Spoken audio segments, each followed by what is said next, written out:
Jihad Salah el-Din escaped the Al-Shajara neighborhood in Khartoum at the end of last year. It's just one of the areas, amid the horrors of Sudan's conflict, that has been running out of food. Salah el-Din is now in Egypt, volunteering as part of the so-called emergency response rooms, a network that has been feeding and evacuating residents across Sudan. Some products enter the area, sometimes through smuggling at night. Some citizens risk their lives amid this danger to bring food for their families and neighbors. This is very dangerous for them. They might get killed or detained. Everything is possible, but they take the risk so that at least they can bring food. The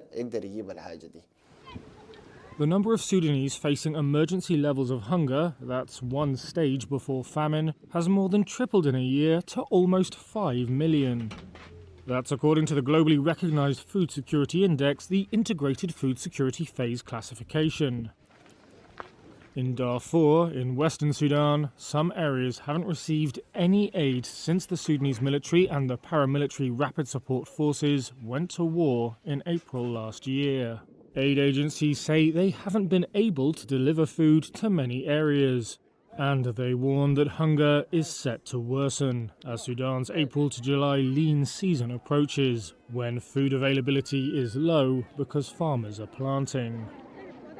David Miliband is CEO and President of the International Rescue Committee. So the greatest risk to the aid operation is the conflict.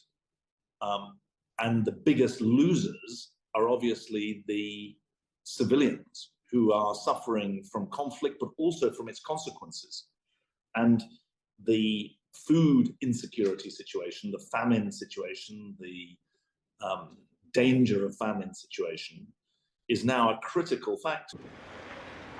So far, Sudan's conflict has killed more than 14,000 people, according to UN estimates.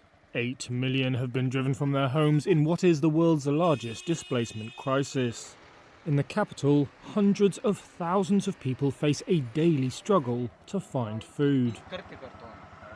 Communal kitchens they've been depending on have been threatened by dwindling supplies and a communications blackout across much of the country in recent weeks.